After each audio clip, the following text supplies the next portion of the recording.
Hi friends! Nasa Manila nga kami kaya sa day 1 ng aming bakasyon kami ay mamamasyal. Magko-commute nga lang kami ngayon kaya pagkagaling kila Lola lumakad lang kami ng konti pagkatapos ay sumakay na kami ng jeep. Pagbabangan namin sa Guadalupe, dumaan lang kami saglit dito sa 7-7 para bumili ng tubig. Medyo mainit friends kaya drink lots of water. Umakyat na nga kami sa Guadalupe Mall. Ako po, na-attract agad ako dito sa aking nakita. Pero hindi pa nga ito ang aming destinasyon kaya sabi ni tatay kailangan na naming umalis. Naglakad na nga kami ulit kasama si nanay at binuhat na ako ni tatay kasi kung saan-saan nga ako pumapasok.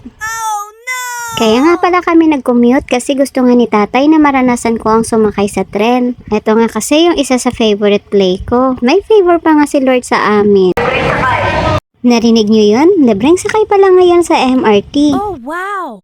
First time ko nga sumakay ngayon sa MRT tapos libre pa kaya salamat sa Diyos. Sa point nito, inaantay na lang namin yung MRT na sasakyan namin kaya excited na talaga ako. At maya-maya nga'y dumating na rin yung sasakyan namin kaya tara na nga pumasok na ng MRT.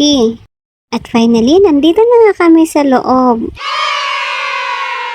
Pinapaupo nga si tatay ng guardian dahil buhat-buhat niya ako pero ayaw ko talaga na maupo kami. Dahil gusto ko nga i-enjoy itong mga nakikita ko sa labas. Wow, grabe, ang daming matataas na building. Sa TV ko nga lang kasi ito nakikita. Maliban nga sa buildings, nakakita rin ako ng mga statue.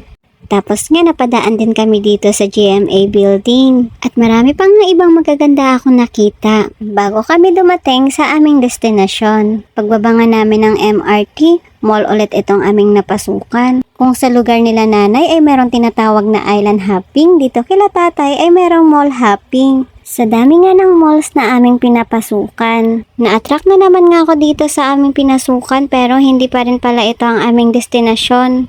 Pero hinayaan na lang muna ako nila tatay at nanay na makapag-enjoy. Maya-maya nga umalis na kami dito sa Trinoma Mall para nga pumunta na talaga kami sa mall na aming destinasyon. At nandito na nga kami sa aming destinasyon sa SM North EDSA. Nandito nga daw kasi yung Dino Land na napanood namin sa isang vlog. Pero sad to say mga friends, hanggang dito na lang muna. See you in my next vlog. Thank you sa pag-iingat ng Lord sa aming biyahe and thank you for watching.